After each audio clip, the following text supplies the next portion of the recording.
Bonjour, je vous propose aujourd'hui de nous intéresser à la recherche documentaire, une méthode d'analyse de marché sans recours aux enquêtes par sondage.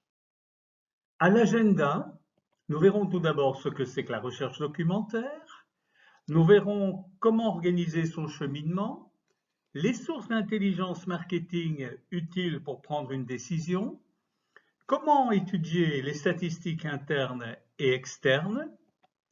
Nous ferons aussi un volet particulier sur le big data et nous conclurons sur les limites de la recherche documentaire. Enfin, si collecter les informations c'est bien, stocker c'est mieux. Commençons par définir la recherche documentaire. Donc c'est tout simplement l'analyse des marchés sans recours aux enquêtes par sondage. Entre parenthèses, elle a longtemps été le seul outil d'analyse des marchés. Toutefois, dans les années 60, les anglo-saxons s'orientaient vers les enquêtes par sondage car la plupart des entreprises ne disposaient pas de statistiques fiables en interne et les statistiques externes de l'entreprise étaient jugées trop souvent obsolètes. C'est un problème qui revient parfois. De nos jours, ces problèmes ont cependant quasiment disparu et la recherche documentaire est régulièrement utilisé pour la plupart des entreprises et particulièrement les PME qui ne disposent pas toujours des moyens nécessaires à la réalisation d'études en interne. Alors, pour ces informations qui existent, déjà disponibles, qu'on appelle aussi les données secondaires, on fera appel à la recherche documentaire. L'objectif, c'est d'abord vérifier que l'info n'existe pas avant toute enquête, d'où l'intérêt de pratiquer l'analyse des données secondaires. Et un second objectif, c'est faire le point sur la connaissance du problème, de façon à éviter les doubles emplois.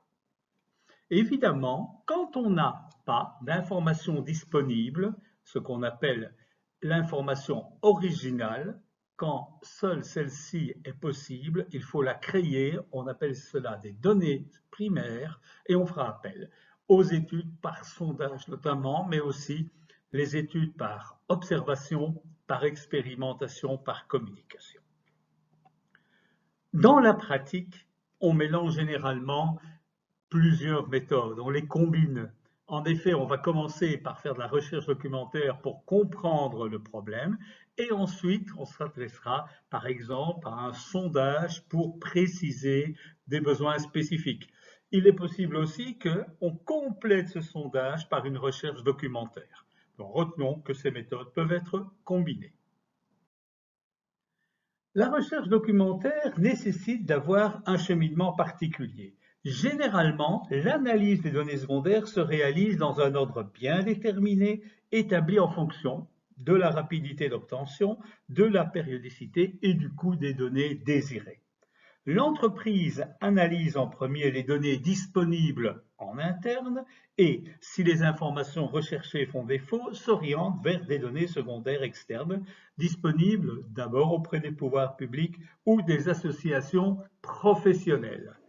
Et elle consulte la littérature consacrée au sujet, que ce soit des périodiques, des livres, des rapports annuels, des études privées. Si l'information n'existe pas, elle s'oriente alors vers des données marketing standardisées, des relevés continus, des panels d'études répétitives ou des projets disponibles auprès des sociétés d'études. Si elle n'obtient toujours pas l'information nécessaire, elle s'oriente vers le recueil d'informations primaires, souvent plus long et plus coûteux. Ainsi, l'on voit que tout en haut du graphique, nous avons les études les moins coûteuses, ce sont les données secondaires, l'information existe déjà, et dans le bas du graphique, nous avons les données les plus coûteuses, ce sont les données primaires, l'information n'existe pas. Si l'on se focalise sur les données secondaires, on peut aussi avoir un ordre précis, on peut recourir à la littérature, on peut utiliser une méthode de cas similaires ou des expériences similaires, celles-ci sont d'ailleurs parfois publiées dans différents recueils. On peut interviewer des experts, que ce soit de manière non structurée, des experts ou des acteurs privilégiés, et enfin utiliser les statistiques internes et les statistiques externes. Statistiques externes auprès d'un côté ce qu'on appelle les panels permanents, c'est-à-dire des études qui sont répétées régulièrement auprès d'une même cible, par exemple un panel de distributeurs pour collecter le volume des ventes par type de magasin, et les panels omnibus. Là, l'idée, c'est d'interroger un certain nombre de personnes, mais à chaque fois le même nombre et des personnes différentes, et on peut varier ou pas, imposer des questions spécifiques ou se borner à avoir des questions plus générales. Quand on parle de recherche marketing, on peut parler aussi de sources d'intelligence marketing. Il y a généralement 3 flux d'informations autour de l'entreprise. Le premier flux d'informations, c'est traditionnellement le marketing, l'entreprise qui communique vers l'extérieur, c'est ce qu'on appelle la communication marketing. Puis il y a bien sûr l'entreprise qui communique par rapport à elle-même. Et puis il y a ce qu'on appelle l'intelligence marketing. C'est l'environnement de l'entreprise qui communique à l'entreprise. Et c'est un élément particulièrement important. En effet, on peut distinguer que l'entreprise dispose de 2 sources d'informations importantes en matière de recherche documentaire. D'une part, les statistiques internes et d'autre part, les statistiques externes. Les statistiques externes qui peuvent venir d'un certain nombre d'organismes, mais aussi d'une série d'acteurs qui tournent autour de l'entreprise. Les acteurs qui ont une prise directe dans la vie de l'entreprise, on va retrouver les concurrents, qui notamment peuvent communiquer de l'information, communiqués de presse, déclarations, comptes d'entreprise, les canaux de distribution, qui sont souvent des partenaires de l'entreprise, les marchés, ce qu'on appelle les études de marché, les consommateurs, les professionnels, les producteurs complémentaires qui eux aussi travaillent avec l'entreprise pour vendre leurs services, et les fournisseurs de l'entreprise. Un deuxième type de source d'information extérieure, ce sont les grands agrégats, ce qu'on appelle les macrostructures qui peuvent influencer l'entreprise. Par exemple, la législation qui va fournir un certain nombre d'informations sur les obligations légales et les caractéristiques que les produits doivent respecter. Des informations sur les comportements, les règles en matière de culture, de comportements sociaux. L'économie, qui va pouvoir aussi informer sur la capacité d'achat des personnes et la technologie. Quoi qu'il en soit, ces sources d'intelligence marketing, l'entreprise va pouvoir les gérer pour collecter de l'information. Si l'on veut parler de statistiques internes, on va s'intéresser à ce que beaucoup d'entreprises ont, c'est-à-dire un tableau de bord qui permet de visualiser en une seule image ces différentes informations. Alors, les informations internes offrent l'avantage d'un coût peu élevé. Généralement, on les étudie en premier. Il s'agit de données concernant ce qu'on va retrouver dans la comptabilité ou au marketing, les ventes, les clients, les activités marketing réalisées, les offres de prix, les promotions, les produits, la distribution, la communication, les informations sur les coûts et des informations provenant des distributeurs, des vendeurs, des clients, via par exemple le service après-vente. Évidemment, avant de se fier à ces statistiques internes, il faut s'assurer de leur qualité. Elles doivent être exactes, car elles engagent le raisonnement servant de base à l'étude de marché, à la gestion d'entreprise. Elles doivent être à jour afin de permettre aux chefs d'entreprise de bien connaître tous les éléments capables de concourir à former son appréciation. Tout repose sur la méthode utilisée pour collecter ces données et les utiliser le plus rationnellement possible. Évidemment, l'intérêt pour l'entreprise est de centraliser l'exploitation des statistiques, que ce soit dans les mains d'un service, dans celle d'un employé, car c'est la confrontation des diverses statistiques qui est riche d'enseignements. En fait, on va souvent utiliser un système qu'on appelle le système d'information marketing pour globaliser, pour centraliser ces informations. Cette confrontation a pour avantage de faire apparaître les doubles emplois, diminuer le travail administratif, permettre aux responsables de découvrir le secteur où des informations sont défauts et tenir ainsi un catalogue des sources d'informations disponibles pour l'entreprise. Évidemment, vous rendez bien compte que ces statistiques ne permettent pas d'effectuer des constatations à l'extérieur de l'entreprise. C'est uniquement des constatations à l'intérieur uniquement. Elles sont par conséquent très insuffisantes car elles ne permettent pas de confronter l'entreprise avec son marché réel. Par contre, le contenu de ces informations porte sur plusieurs domaines et permet d'obtenir de l'information en ce qui concerne l'évolution de l'entreprise dans le temps. Par exemple, la courbe du chiffre d'affaires étudiée et celle reprenant les différentes ventes, les variations géographiques d'activité observées, la comparaison des ventes par secteur permet au chef de vente d'utiliser ces résultats pour stimuler ses vendeurs. Et la comparaison des résultats géographiques dans le temps et dans l'espace permet souvent de déceler des faiblesses géographiques et des faiblesses de l'entreprise et d'y remédier par une réorganisation du réseau de vente. On peut aussi avoir l'évolution des ventes par produit. Alors c'est intéressant parce qu'on peut ainsi supprimer les produits à marge faible ou négative. On peut développer la vente de produits ayant la marge la plus élevée. On peut chercher à remplacer ou améliorer des produits. On peut même connaître l'évolution des ventes par canal de distribution, les ventes directes aux gros utilisateurs, aux gros détaillants, les ventes par grossistes et détaillants, et d'autres renseignements comme la répartition de la clientèle par importance, la répartition des commandes par valeur moyenne, le rendement des offres, les activités des délégués commerciaux, le rendement des actions de communication et même le rendement de la promotion des ventes. L'objectif de tout ça, c'est un outil d'analyse pertinent qui permet au responsable marketing de décider de sa stratégie future. Il va établir des prévisions globales, déterminer les actions à entreprendre pour accroître une part de marché, modifier ou étendre la gamme de produits, modifier le réseau de distribution, accroître le nombre de vendeurs, modifier leur répartition territoriale, accroître les forces publicitaires, accroître la promotion des ventes, évaluer la force des ventes, modifier les prix et remises, bref, toute une série d'actions sont possibles.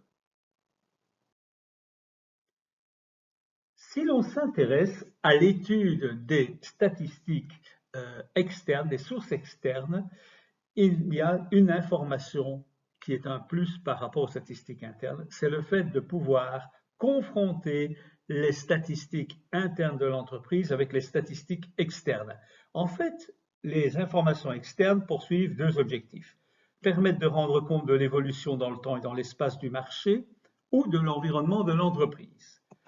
Permettre aussi de comparer avec les concurrents, de mesurer l'évolution de l'entreprise par rapport à ses concurrents, de la situer dans un marché en calculant la part de l'entreprise par rapport à ses concurrents directs et par rapport à ses concurrents en produits de substitution. L'évolution de cette entreprise doit être à la fois dans le temps, dans différentes périodes successives, et dans l'espace, c'est-à-dire par rapport aux concurrents. Cette évolution des entreprises par rapport à ses concurrents peut aussi se réaliser dans différentes zones géographiques. Que va-t-on faire de ces statistiques externes? On va rendre compte de l'évolution et il existe de nombreux organismes qui publient des chiffres susceptibles d'être utilisés dans une étude de marché. Généralement, soit ils le font parce que c'est leur mission d'information, comme l'Institut national de statistique, ou de façon accessoire, comme un ministère, une fédération professionnelle, un service public, de manière générale, mais ils fournissent des renseignements statistiques recueillis dans un domaine très divers. Parfois, ils vont jusqu'à proposer des analyses économiques, des études conjoncturales qui peuvent être très précieuses pour le chercheur. Avant de comparer les statistiques entre elles, il faut simplement veiller à ce que l'unité statistique soit comparable pour éviter de comparer des pommes et des bananes. Quoi qu'il en soit, ça permet de situer l'entreprise dans un marché et de calculer notamment la part de marché pour les concurrents directs et la part des produits de substitution pour les concurrents indirects. Entrons maintenant dans l'étude des statistiques privées, statistiques officielles. Alors, nous avons bien sûr 5 sources importantes de statistiques. Le principe, c'est avant de se lancer dans une nouvelle étude, il faut vérifier que l'information recherchée n'a pas déjà été donnée par d'autres. Et quand on parle d'autres, on parle à ces 5 sources principales. Alors, on va identifier les études de marché effectuées par des organismes gouvernementaux, parce que c'est leur mission principale, comme les instituts nationaux de statistique, ou simplement parce que des ministères publient aussi des données. On va distinguer les études effectuées par des organismes professionnels. Alors l'idée, c'est que ces entreprises peuvent bénéficier ces informations aux organismes professionnels. C'est à la fois des fédérations professionnelles, des syndicats d'entreprises qui publient régulièrement des informations sur leur marché. Tout n'est pas publié, mais beaucoup d'informations sont disponibles. On peut aussi distinguer des études collectives organisées par des organismes privés.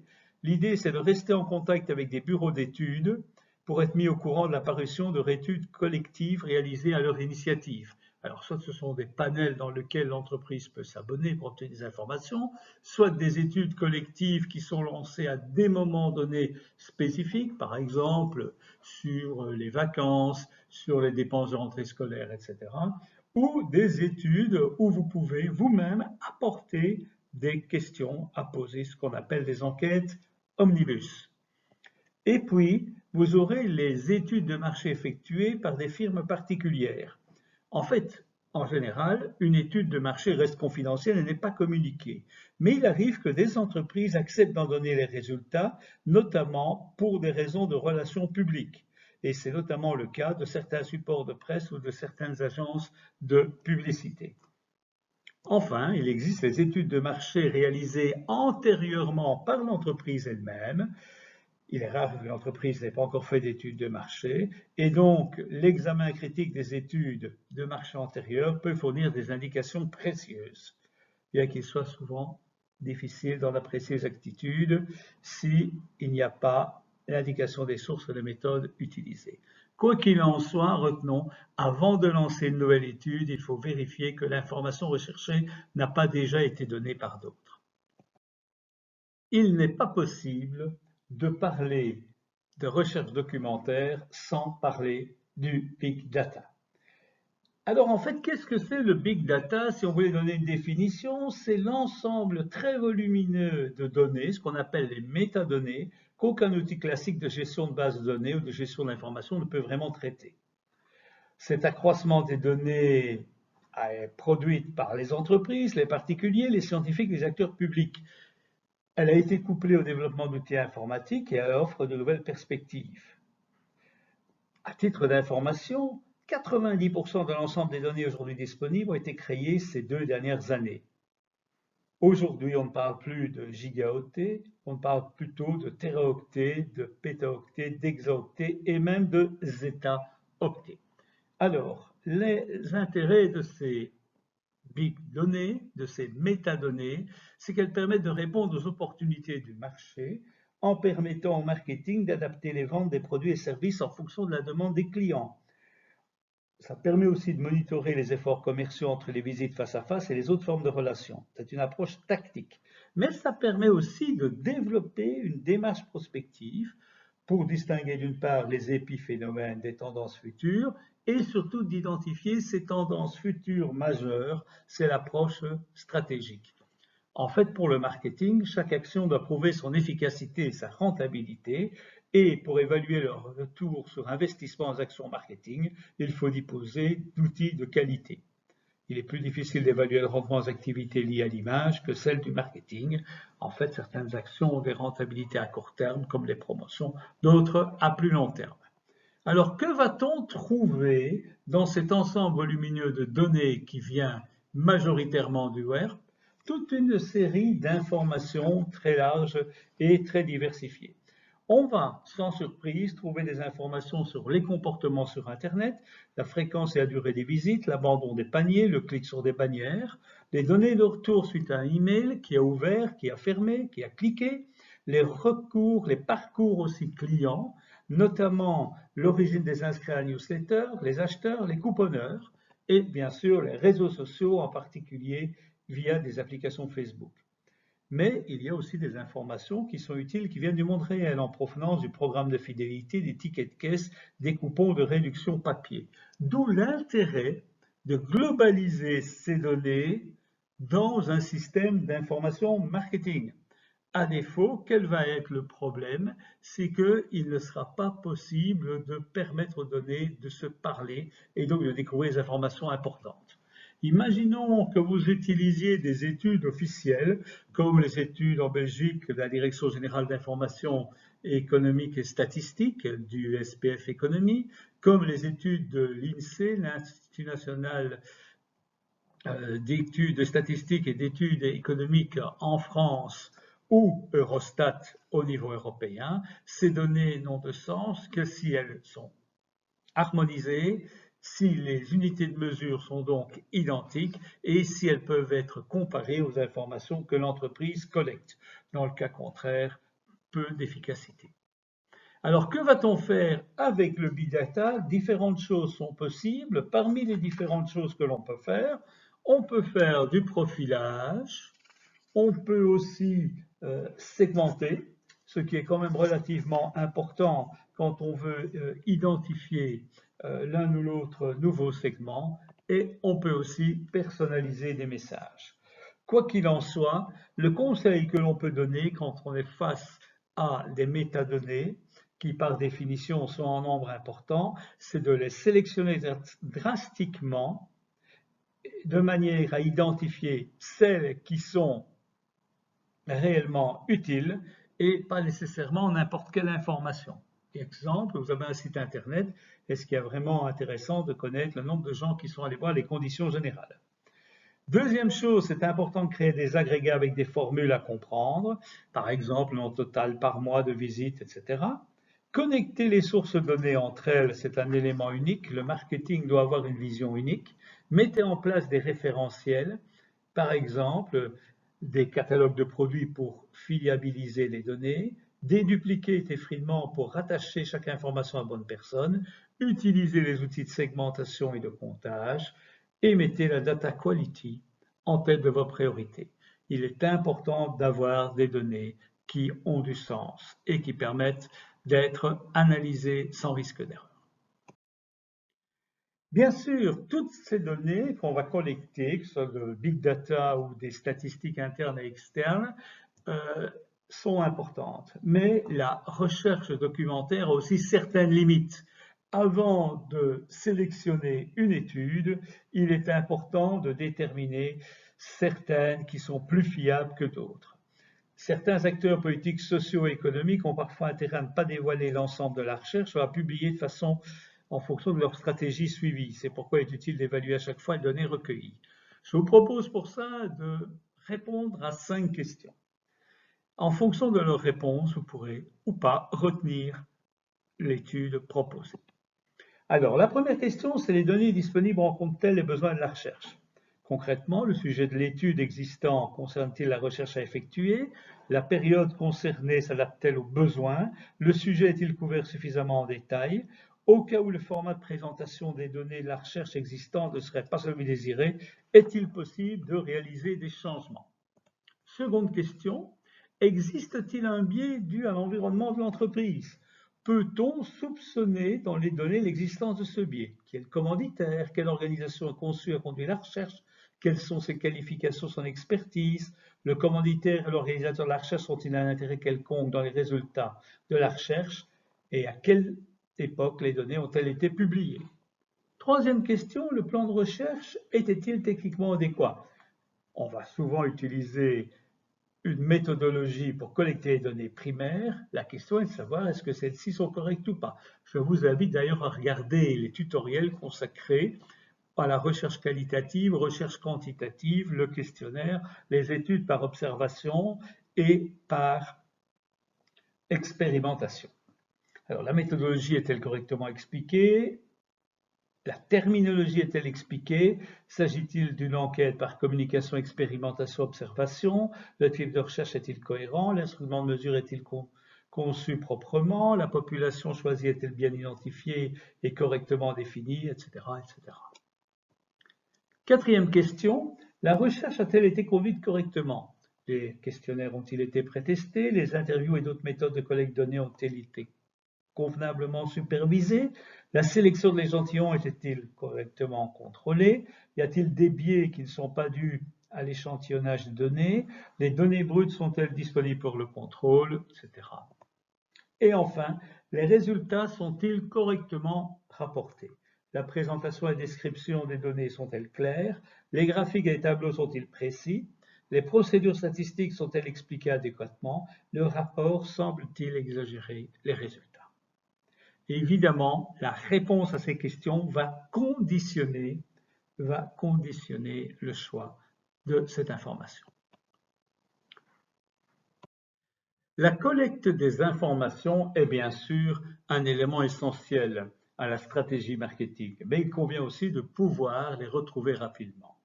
Dans un environnement concurrentiel en perpétuelle mouvance, le décideur marketing doit pouvoir prendre les décisions nécessaires à sa stratégie, notamment prévoir l'évolution des marchés, cerner les besoins potentiels, identifier les innovations technologiques qui influenceront les produits de demain, observer les comportements des acteurs économiques, politiques et sociaux, saisir les opportunités offertes. Et c'est la raison pour laquelle les entreprises développent le système d'information marketing. Alors, qu'est-ce que c'est que le SIM ou le Marketing Information System? C'est un système d'information qui associe des hommes, des équipements et des procédures en vue de rassembler, trier, analyser et diffuser des informations utiles, nécessaires, pertinentes aux responsables marketing pour les aider à prendre leurs décisions. Vous retrouvez dans le tuto consacré à l'intelligence marketing une description plus spécifique. Mais sachez que l'idée est la suivante, on va à la fois regrouper dans une même structure les besoins en information, les besoins en diffusion de l'information, les informations provenant des étapes comptables et commerciaux, l'intelligence marketing, la modélisation et la décision, les études et de la recherche, de manière à pouvoir disposer des informations et notamment des recherches documentaires effectuées préalablement pour pouvoir programmer les activités futures.